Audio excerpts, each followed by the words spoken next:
오늘은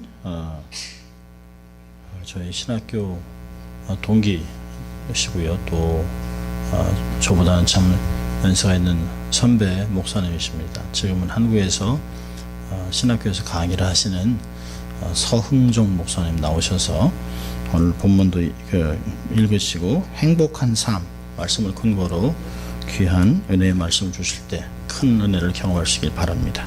사랑하십니다.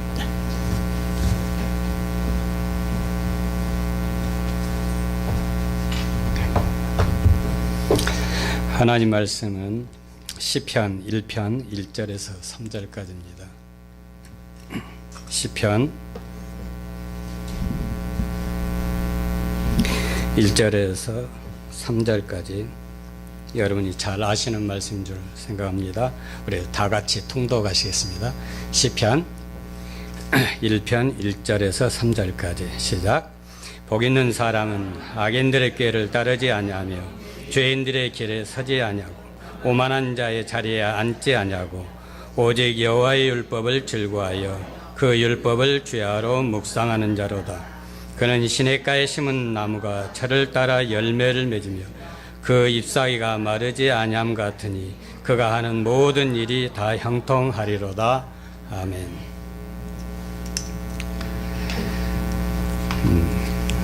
저는 한국에서 이렇게 강의를 하고 방학 때 되면 이렇게 미국에 옵니다. 그러니까 집사람도 애들도 다 미국에 있습니다. 그런데 이제 점점 갈수록 딸만 둘인데 딸이 말을 잘 안 듣습니다. 시킨 대로. 어렸을 때는 말을 얼마나 잘 들었는데 지금은 뭐 조그만 운전을 하더라도 옛날에는 제가 이렇게 해라 저렇게 해라 그러면 제가 이제 아는 것이 더 많이 있었는데 요즘은 다 커가지고 뭐 이렇게 하고 뭐 하니까 아빠가 이렇게 해라 그러면 이렇게 쳐다보면서 아빠 조용히 하세요 그러는 거예요. 그리고 뭐 저희들은 영어를 해도 뭐 영어가 이제 그렇지 않습니까? 뭐 이제 근데 뭐 여기서 태어났으니까 뭐 영어 하면 뭐 빨리빨리 하면 쟤도 잘 모르겠어요. 그럼 뭐 이렇게 하고 그러면 뭐 훨씬 제가 가서 하는 것보다도 애들이 가서 하는 것이 하니까 잘 몰라요. 그러면서 제가 생각을 하는 거예요. 영향력이 없는 거예요, 애들한테. 그러면서 내가 어떻게 살았나 하면서 제 자신을 이렇게 뒤돌아보게 됐어요. 이렇게 전에는 그런 생각이었는데 이번에는 특별히 그런 것 같아요. 그래서 생각해보니까 내가 나이가 들었구나 이런 생각이 들어가는 거예요. 나이가 들어가다 보니까 이게 보면서 전도서에 그런 말이 있어요. 이게 내가 수고한 것들을 다 내가 쓰는 것이 아니고 다 남에게 줘버리고 수고하는데 그 모든 것을 주장을 누가 하냐면 내 뒤에 이은 사람들이 주장한다고 이야기를 하고 있어요.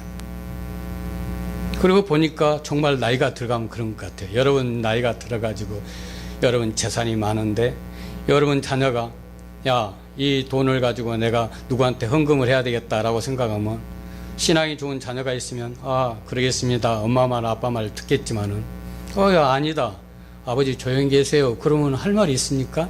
그것을 여러분이 수고하고 쌓은 그 물질이 그 주장을 누가 해요? 자녀들이 하는 거예요. 그러면서 느끼게 되는 거예요. 이게 나이가 들어가고 있구나. 그러면서 순간 저한테 떠오르는 것이 하나님 앞에 쓸 때가 가까웠을 때 내 삶을 한번 뒤돌아보지 않겠습니까? 그러면서 한번 질문을 한 거예요. 그러면서 그 순간에 나는 정말 행복했는가라고 질문하게 됐어요. 나는 내 삶에 대해서 후회함이 없었느냐 있었느냐, 땅을 치고 후회하느냐, 그렇지 않으면 하나님 앞에 딱 쓸 때 내가 너무너무 감사해서 주님을 이 만나는 순간을 내가 이토록 기다렸습니다 라고 그런 모습인가 생각해 보니까 제 자신이 문제점이 너무너무 많다는 것을 생각하면서, 그러면서 오늘 내 자신에게 하나님께서 말씀을 내가 스스로 들려준 말씀이라고 생각하면서 이것을 여러분과 같이 나누고자 합니다. 행복한 삶을. 여러분은 행복한 삶을 지금 살고 계십니까? 한번 스스로에게 한번 이렇게 질문을 해보자고요. 세상의 모든 사람, 아니 세상의 사람들을 말하기 전에 내 자신 스스로가 나는 행복하고 지금 행복한 삶을 살고 있느냐, 한번 질문을 한번 여러분 스스로 내 자신에게 해봤으면 좋겠습니다. 근데 우리 인생은 행복한 것이 무엇이냐 했었을 때, 내가 성공을 했기 때문에, 또 건강했기 때문에, 어떤 좋은 직업을 가졌기 때문에, 또한 자녀들이 잘 됐기 때문에, 사업이 잘 돼서 넉넉하게 돈을 벌었기 때문에 행복하다고 느꼈다는 거예요. 저도 그런 것 같아요. 돈이 좀 벌리고 자녀들이 잘 되고 건강하고 그러면 행복했다고 생각하는 거예요. 근데 돈을 저는 벌지도 않았지만은 예전보다는 좀 나아요. 근데 그때나 지금이나 보면 그래요. 여기 화장실에 가면 어떻습니까? 냄새가 하면 나지 않아요. 한 5분만 지나면 냄새 안 납니다. 여러분이 돈 1,000억을 줘봐요. 5분 정도는 좀 더 가겠죠. 한 2년만 가면 1,000억이나 1억이나 그게 그겁니다. 여러분들이 그럴 거예요. 목사님 1,000억을 가져봤으니까 그런 이야기를 할 것 같아요. 이게 안 가져봤는지 모르겠지만은, 저는 한국에 있으면서 돈 있는 사람, 돈이 엄청 많이 있는 사람들을 보면서 그걸 보게 되는 거예요. 이게 그걸 봤어요. 이게 3,000억 돈이 있는데 암이 걸렸어요. 그런데 돌아다니면서 뭘 하였냐면, 내가 돈을 더 벌어야 되겠다고 비즈니스를 찾고 있어요. 속으로 그랬죠. 아휴, 저 3,000억 충분하지 않는가 보다. 마음이 안 차는가 보다. 아직도 병 들어가지고 내일 모레 금방 죽을 텐데 아직도 돈을 더 벌어야 되는 모양이다. 정말 행복할까? 정말 행복할까? 생각을 해봤어요. 내가 정말 행복하다고 생각하세요? 자녀들 잘 되는 거, 자녀 얼마나 좋아요. 행복하면 잘 되는 거 좋죠. 그것을 싫다는 것이 아니라, 제가 말하는 것은 정말 그것이 진정한 삶의 행복을 갖다 주느냐, 하나님 앞에 섰을 때, 그리고 내 인생을 바라봤을 때 나는 행복하다고 느끼느냐 하는 거예요. 예. 저는 오늘 이 본문 말씀을 통해서 진정한 행복이 무엇인지, 행복한 삶이 무엇인지 서로 여러분과 같이 생각하면서 은혜를 나누고자 합니다.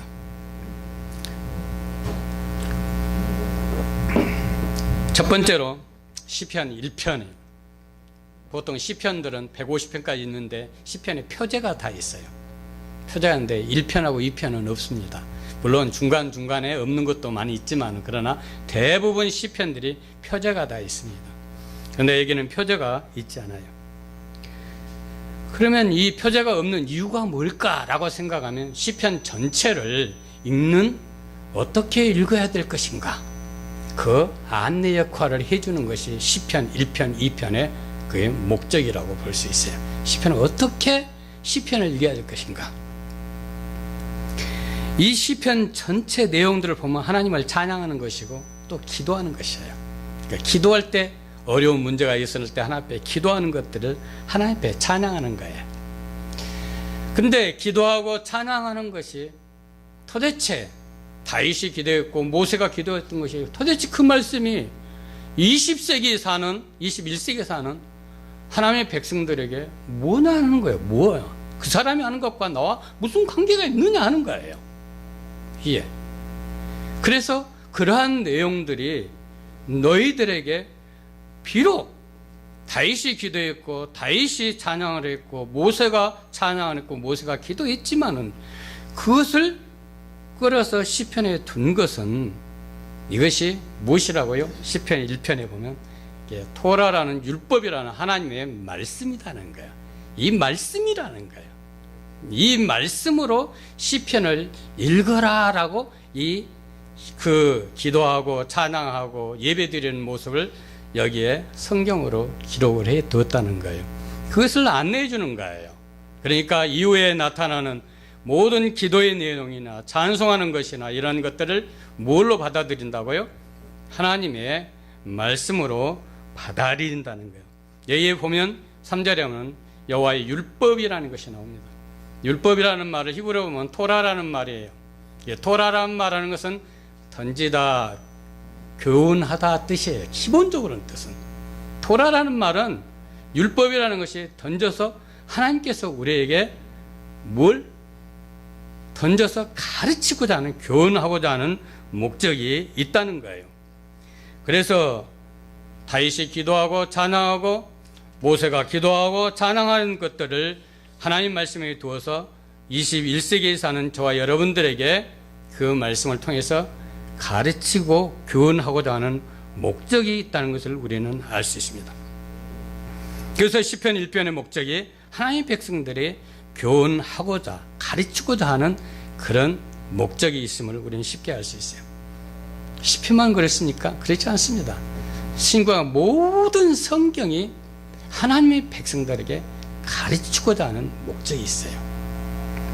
그렇다면 두 번째로 이 가르치고자 하는 내용이 무엇이냐 하는 거예요. 뭘 가르치고자 하는 것인가 하나님께서. 그러면 첫 번째 보면 복 있는 사람은 아슈레이 히브리어 이게 보면 이거는 복 있는 사람은 이렇게 말했지만은 이거는 지혜 표현이에요. 시편에도 나오고 전도서 잠언에서도 이 표현들이 많이 나옵니다. 복 있는 사람은 말하면 행복한 사람이다 라는 선언적인 면이에요. 그러니까 보면 복 있는 사람은, 근데 여기에 이제 보면 히브리어로 아시르의 하 이슈라는데 이 사람은 그래 있어요. 이 사람이 복이 있다, 행복하다라고 말해주고 있는 거예요. 모든 사람이 복이 있고 행복하다고 말해주는 것이 아니고 바로 어떤 사람이, 이 사람이 행복하다고 말하는 거예요. 그래서 이 사람에 대해서 설명을 해주고 있는 거예요. 어떤 사람인가? 만약에 여러분이 이 사람 속에 속했다 그러면 여러분은 행복한 거예요. 이 사람에 속해지지 않았다 그러면 행복한 사람이 아닌 거예요. 바로 다른 사람이 아니고 바로 이 사람, 이게 중요하다는 거예요.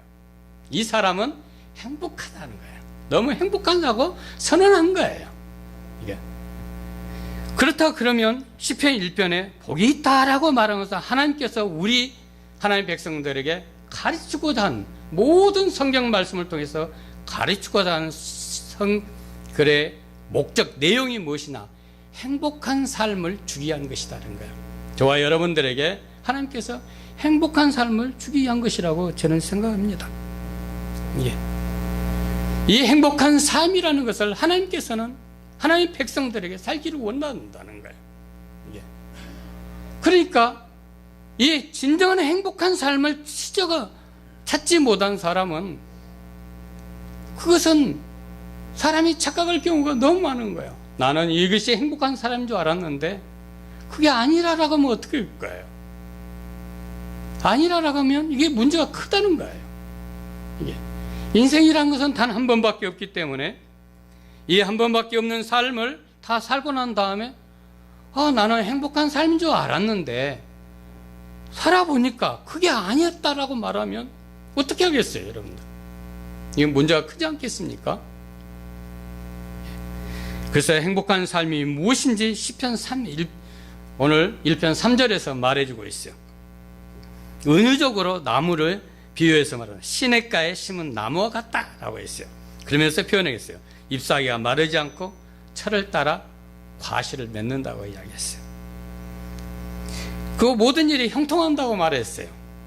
정말 우리가 생각하는 그런 뜻일까요? 어쩌면 잎사귀가 마르지 않는 것, 나무를 볼 때 잎사귀가 마르지 않는 것, 청청한 것, 이걸 보면 여러분들 어떻게 해요? 싱싱한 것, 시들시들한 것보다는 싱싱한 것 뿐만 아니라 열매를 맺으면 철을 따라 열매를 맺는다. 그 가치 있는 것. 만약에 나무가 인생이라고 생각한다면, 여러분 자신이라고 생각한다면 여러분이 시들시들한 것이 좋겠어요? 창창하고 하는 것이 좋겠어요? 그렇지 않습니까? 우리가 그거는 은유적으로 표현했는데, 그렇다고 그러면 내가 창창해서 건강하고 또 열매를 맺는다 그러면 의미 있는, 내가 왜 이 땅에 와서 의미 있는 삶을 산다 그러면 굉장하게 보람을 느끼고 가치 있는 삶이라고 생각을 하는 거예요. 모든 일이 잘 되는 거예요. 형통한다는 거예요. 그게 시편 112편은 1편과 거의 비슷합니다. 조금 약간 한 넉 절 더 많습니다만 그걸 좀 더 구체적으로 설명을 해주고 있어요. 시편 112편은 1절에 보면 할렐루야 여호와를 경외하며 그 계명을 크게 즐거워하는 자는 복이 있도다. 그런데 이게 복이 있도다 여기는 나중에 나왔는데 이건 첫 번째 나왔어요. 시편 112편 2절에는 그 우손이 땅에서 강성하며 행복하다고 했습니다. 3절에 보면 부요와 재물이 그 집에 있으며 그 의가 영원히 있을 것이다.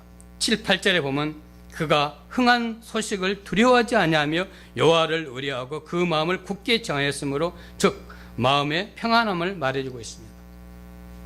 그렇다 그러면 시편의 112편의 행복한 삶을 좀 더 설명해 줬다 하면 영적으로도 그렇고 육적으로 풍부하고 걱정 있는 삶이라고 이렇게 그거를 시냇가에 심은 나무다라고 이렇게 말을 해주고 있습니다. 하나님께서 행복한 삶에 우리에게 가르치기를 원한다면 바로 이 삶의 모든 영역에서 행복한 삶이라는 것이 무엇이냐, 이런 삶을 살기를 원한다라고 이렇게 말해주고 있을 것이라고 생각을 합니다. 모든 성경은 하나님의 말씀으로 하여금 이러한 행복한 삶을 살 수 있도록 저희들에게, 여러분들에게 교훈해 주고 있다는 사실을 알아야 됩니다. 자, 이제는 그렇다면 이 행복한 삶이 무엇인지 조금 한 걸음 우리가 들어가 보자고요. 본문 1절에 이 사람은 행복하다 선언하고 2절은 시작했을 때 여기에 보면 한국말이나 영어는 한국말은 표현이 안 나왔고 영어 표현은 번역이 벗으로 그러나로 표현됐는데 히브리어는 키라는, 왜냐하면 행복한 사람의 이유를 설명해 주고 있는데 두 가지 이유를 쓰고 있어요. 이 사람은 행복하다 라는데 그 2절에 보면 왜냐하면 그 뜻이에요. 그리고 2절에 그 사람은 여호와의 율법을 즐거워하고 그 율법을 뭐라 했어요? 주야로 묵상한다로다. 그리고 3절에 뭐라고 했어요? 시냇가에 심은 나무다라고 표현됐어요. 저는 이 관계를 여러분들에게 설명하죠. 만약에 우리가 이 이유를 우리가 실천하고 있다 그러면 우리는 행복한 사람인 줄 믿습니다. 이 이유를 알아야 된다는 거예요. 자, 그렇다고는 우리는 행복한 사람이 은유적으로 표현은 시냇가에 심은 나무, 여기서 시냇가라 그러면 이건 페렉이라는 히브리어인데 히브리어 중에서 여러 가지 큰 강단, 와디라는 것은 물이 없어요, 강이. 근데 비가 오면 물이 흐르는 곳을 와디라고 그래요. 거기에 심어지면 어떻게 해야 돼요? 비 안 오면 어떻게 할 거예요? 있잖아요. 그러면 어떻게 해요? 근데 여기에 페렉이라는 것은 인공 뭐예요? 여러분들이 호수 이렇게 물을 하면 인공 호수를 쭉 대잖아요. 물을 끌어다 대는 거. 그것을 페렉을 하고요. 거기에 심겨지니까 비가 오든 안 오든 그곳에는 물이 흘러요, 안 흘러요? 계속 흐른다는 거예요. 그게 페렉이에요. 그게 왜 시냇가라고 이렇게 여기에서는 표현되어 있어요. 시냇가에 심기운 나무, 이 나무가 도대체 어떤 뜻이냐 그러나요? 저는 여러분이 시편 92편 한번 같이 펴기를 바랍니다. 시편 92편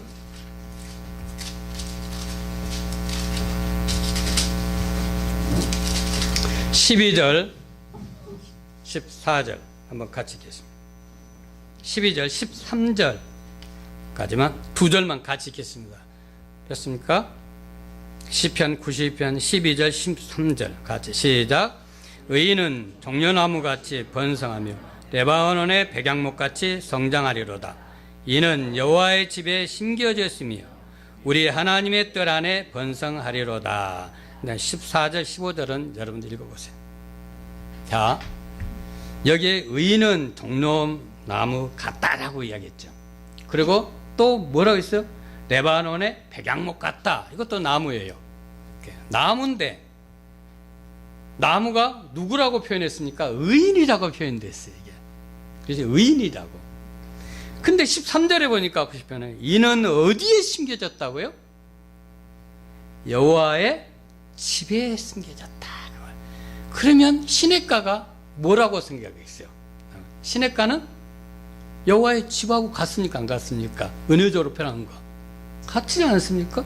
그리고 우리 하나님의 뜰 안에 심어졌다라고 했어요. 하나님의 뜰 안에 심어. 나무가 어디에 의인이 나무라고 표현했는데 그 의인이 어디에 심겨졌다? 하나님의 집 안에 하나님의 뜰 안에 심어졌다라고 이렇게 표현하고 있어요. 이외에 성경에 뭐 에레미야도 있고 이런 표현들이 너무너무 많이 있습니다. 이게 예? 이것이 여러분 어떻게 시냇가가 하나님의 뜰이냐? 라고 여러분 물어볼 수가 없잖아요. 이게 왜냐하면 너무너무 많이 있어요. 이런 표현들이 성경에. 그렇다 그러면 시냇가에 심어졌다 그러면서 하나님의 뜰 안에 집 안에 심어졌다는 거야. 하나님의 뜰 집을 여러분 뭐라고 생각하세요? 교회라고 생각하세요? 성전이라고 생각하세요? 자, 하나님의 성전이라.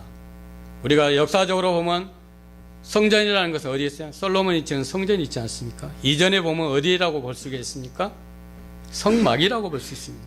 좀 더 그것들은 이 세상에 있는 것들은 뭐라고 무엇의 복사판이라고 볼 수 있어요? 하늘나라의 하나님의 집, 천국의 모습이라고 카피라고 이야기하고 있지 않습니까? 자, 여러분 한번 질문해 보세요. 이 성전의 특징이 뭐예요? 성전이란 도대체 뭐예요? 성전에서 가장 확실하게 특징적으로 나타나는 것이 뭐예요? 성전에서 특징적으로 나타나는 것은 하나님의 뭐예요? 임재예요. 하나님이 계신 거예요. 자, 하나님이 계신다는 뜻은 무엇입니까? 나는 여러분들에게 제가 그러는 거예요. 성막에 하나님이 계시잖아요. 성막에 한번 보는 거예요. 성막에 하나님이 계시잖아요. 하나님은 온 우주에 편재해서 계시잖아요. 난 틀리다고 봐요. 성막에 계시는 하나님과 하나님 자체가 틀린 게 아니라 하나님의 그런 임재하는 그리고 결과가 나타나는 영향력이 틀리다고 봐요. 왜 틀리냐면 성전에 하나님이 계시다. 성막에 들어갔는데 만약에 그곳에 인간이 잘못하면 어때요? 죽잖아요. 잘못 인간의 범죄를 허락해야 안 해요. 허락 안 해요. 편지하신 곳에 하나님께서 잘못했어요. 편지에 계셔요. 근데 하나님께서 그거를 잘못하면 우리 인간을 죽여요, 안 죽여? 안 죽이지 않습니까? 다르다는 거예요, 하나님 임재가. 만약에 성막에 계셨던 그런 하나님의 임재와 똑같은 것이 오늘날 우주에 편지하고 있다 그러면 아마 쟤도 이거 설교하고 뭐 지인즉 아마 죽었을 거예요. 여름에 남아있는 사람이 한 사람도 있을 것 같아요? 없어요. 그러지 않아요? 그러면 내가 살아있다 한다는 뜻은 뭐예요? 살아있다 그러면 하나님의 임재 속에 내가 살아있는 존재, 하나님께서 나를 살릴 만한 그런 존재로 된다 그러면 나는 뭐라고 했어요? 이것을 의인이라고 표현한 겁니다. 의인이라고. 하나님 말씀을 잘 듣는 거예요. 하나님 말씀에 그것을 내 삶 속에 적용하는 거예요. 내 삶 속에 하나님의 통치가 이루어지도록 말하는 거예요. 제도 목사지만은 하나님께서 내가 하나님 말을 100% 잘 안 듣습니다. 100%가 아니라 50%인지 뭐 10%인지 어떨 때는 내 자신의 명예와 내 자신의 욕심과 이런 것 때문에 하나님 말씀이 앞에 있고 뭐하고 그래도 하나도 안 듣는 경우가 너무 많다는 거예요. 이게 너무 많다는 거예요. 한국에서 신학교도 이렇게 해보고 교회 큰 교회도 보고 그러면서 하나님께서 하나님의 그 임재가 성막에 있던 것들이 임재했다고 그러면 제일 먼저 하나님께서 죽일 사람이 누구일까라고 생각해봐요. 목사 중에 몇 명이라고 생각을 하는 거예요. 장로 중에 몇 명이라고 생각하는 거예요. 교회 다니는 사람이라고 생각하는 거예요. 그 사람들이 돈도 벌고 풍부하게 쓰고 뭐 하지만은 진실로 그 사람 속에 정말로 행복할까라고 생각을 해보는 거예요. 그 사람이 정말 행복할까? 좋아요. 다른 사람이 알고 모르고 뭐 큰 교회 목사님들이 뭐 관련됐고 뭐 집사하고 노란하고 뭐 하고 여집사하고 뭐 하고 막 아니 그 사람은 들키지 않고 그 있었다고 생각을 해봐요 한번. 그리고 나서 정말 그 사람 마음속에 정말 행복할까? 행복할까요? 아마 괴로워서 못 살 겁니다. 행복하지 않습니다. 오늘 본문 말씀에 보면 이 하나님의 성전이라는 것은 하나님의 통치가 최고로 이루어진 곳이라고 말합니다. 최고로 이루어진 곳이라고 말합니다. 하나님의 집, 하나님의 뜰이라는 말이 우리는 교회라는 말이 오늘날 교회도 있습니다. 이 교회도 말이죠. 보면 하나님께서 이 교회를 통해서 하나님의 구원의 역사가 이루어지고 하나님의 진노가 아직도 연장이 되어서 아직도 하나님의 심판이 아직은 때가 아니어서 안 하고 있지만 정말 성전이라고 생각하는 그 순간 하나님의 그 임재가 나타나서 아마 가로진다 그러면 아마 하나님의 백성들이 얼마나 남을까 하는 거예요. 교회가.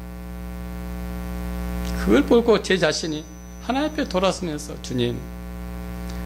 주님 앞에 쓸 때가 됐는데 내가 정말 행복하려면 하나님 앞에 탁 섰을 때 정말 하나님 그래도 하나님이 나를 이렇게 힘들고 어렵고 미천한 이 자신도 하나님께서 우리 주님께서 십자가에 못 박혀서 내 생명을 사신 목적이 바로 여기 있다는 사실을 내가 인식을 하고 내 삶을 그래도 성실하게 주님의 통치를 받으면서 내가 시냇가에 심은 나무 이것처럼 성전에 하나님의 집에 심어진 것처럼 내가 그렇게 청청하게 세찬 바람이 불어도 나는 흔들리지 않았고 하나님께서 하나님의 말씀이 내가 싫더라도 내 자신의 손해가 날지라도 그것을 지켰습니다 라고 하나님 앞에 참 말할 수 있다 그러면 그게 행복이라는 거예요. 하나님께서만 이거를 하나님께서는 저와 여러분에게 가르치기를 원한다는 거예요. 행복하기를 원한다. 딸들이 말을 듣지 않아도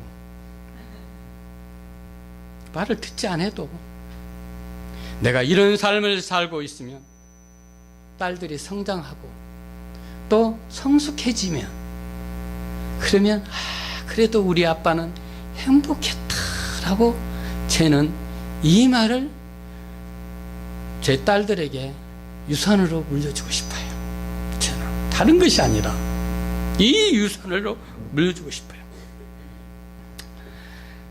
자, 하나님 말씀을 지킨다는 것이 무엇일까 하는 거예요.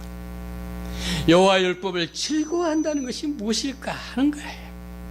주야로 묵상한다는 것이 무엇일까 하는 거예요. 시편 40편 8편에 8절에 이런 말이 있습니다.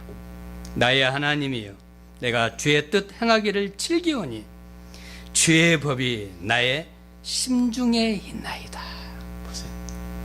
내가 주의 말씀을 행하기에 즐긴다고 했어요. 즐기는 것이 뭐예요? 하나님의 말씀 듣는 것이 하나님의 말씀 지키는 것이 내 행복이라는 거예요. 즐긴다는 거예요. 여러분 즐기는 거 싫어하면서 하겠습니까? 그런데 그 핵심이 여기 있어요. 주의 법이 주의 말씀이 어디에 있다고요? 내 심중에 있다고. 심중이 어디예요? 마음의 중심 가운데 있다는 거예요.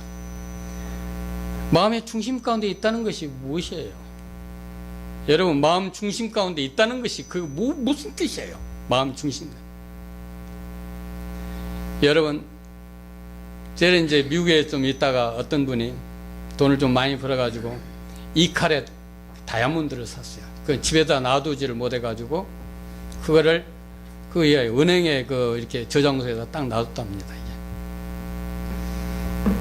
그래가지고 매일 그게 잘 있나 못 있나 가서 이렇게 본다 그래요. 이게. 근데 그분이 하는 말이 그야. 탁 눈을 탁 뜨는 순간, 일어나는 순간, 눈을 탁 뜨는 순간 머릿속에 딱 떠오르는 게 뭐일 것 같아요? 다이아몬드. 아, 그런 것 같아요. 나는 그것을 보면서 내 심중이 있다고 무엇일까 할 때 내가 와이프를 사랑하는 순간은 눈 딱 뜨면 뭐가 생각나요? 와이프가 딱 생각나요. 어떨 때는 딸이 이뻐서 눈을 딱 뜨면 딸이 생각나요.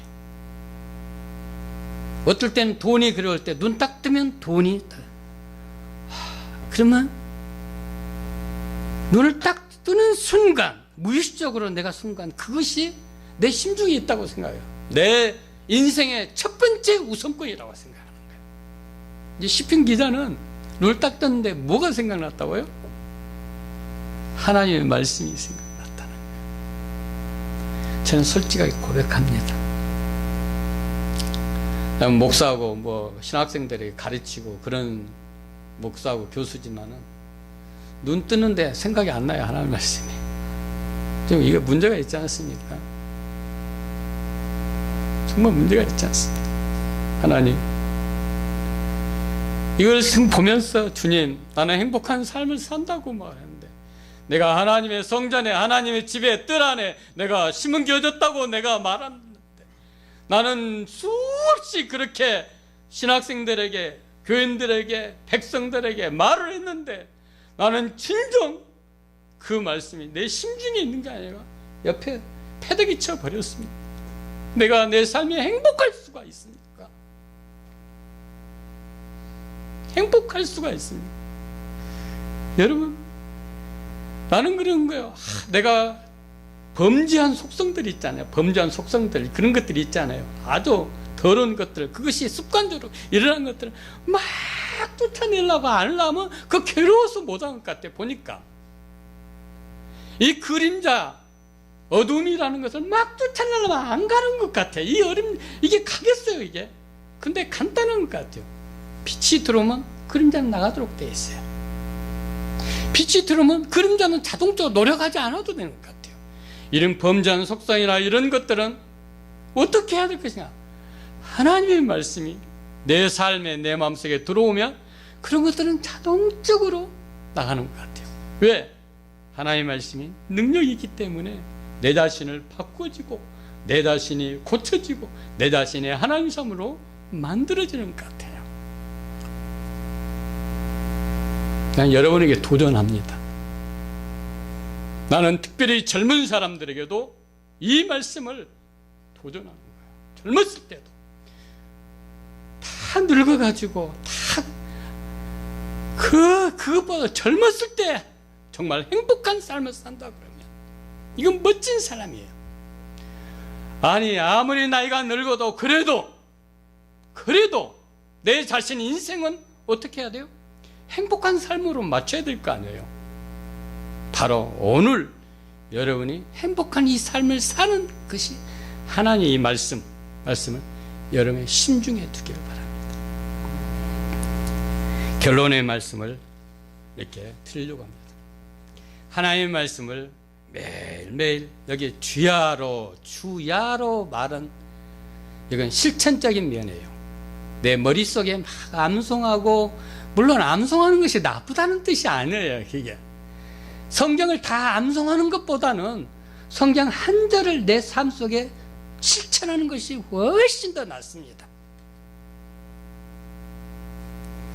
하나님의 말씀을 매일매일 실천하는 이 삶을 저는 거룩한 삶이라고 말합니다. 거룩한 삶. 행복은 이 거룩한 삶에 있습니다. 아일랜드 사람인데 영국에서 활동했던 극작가가 있어요. 조지 버나드 쇼라고, 여러분들 들어본 사람도 있을 거예요. 그분이 자신의 비문 속에 이렇게 써놨어요. 비문에 우물쭈물하다가 이럴 줄 알았다. 이게 우물쭈물하다 이럴 줄 알았다. 그 비문에 썼어요. 시간이 너무 빠른 거예요. 금방이더라고요. 30년 금방 가더라고요. 정신 차려야지 않으면 시간 금방 가버립니다. 내 자신이 행복한 줄 알고 살아왔는데 하나님 앞에 섰을 때 내가 행복하지 않았다 그러면 이거 문제예요. 통탄할 노릇이에요. 이미 늦어버렸어요. 돌이킬 수 있는 시간이 없는 거예요. 분명한 것은 지금 오늘 하나님께서 저와 여러분에게 이 성경 66권은 모든 성경을 왜 줬다고요? 행복하기 위해서 줬다는 거예요. 행복하기 위해서. 오늘부터 여러분이 이 거룩한 삶, 진정한 행복이 이 하나님의 말씀을 내 삶 속에 적용하면서 하나하나 이루면서 그 모습 속에 내가 하나님의 성전에 심어줬구나, 하나님의 뜰 안에 심어줬구나. 하나님께서 보실 때는, 세상 사람이 볼 때는 나는 그냥 패대기 치고 비참하고 능욕하고 아무 가난하고 그렇지만 하나님께서 너를 봤을 때는 시냇가에 심은 나무처럼 창창하고 과실을 맺으며 만사가 형통하겠구나. 이 모습이라면 얼마나 행복하시죠. 이 거룩한 삶 오늘부터 실천하면서 여러분 삶의 행복한 삶으로 살기를 주의 이름으로 축원드립니다. 기도하겠습니다. 거룩하신 아버지의 하나님, 시편 말씀을 통해서 하나님의 말씀을 저희들에게 허락해 주셨어요. 하나님의 간절한 소망, 이 행복한 삶을 위해서 우리 주님을 보내주셨고 십자가에 못 박히셔서 우리가 하나님의 말씀을 들을 수 있는 모습으로 바꿔주시는 이 은혜로 오늘 또 하나님의 말씀을 주셔서 하나님의 말씀을 지키면서 주님 거룩한 삶으로 저희들이 하나님 앞에 행복한 삶을 살 수 있도록 축복해 주시고 은혜를 베풀어 주시옵소서. 예수님의 거룩하신 이름으로 기도합나이다. 아멘.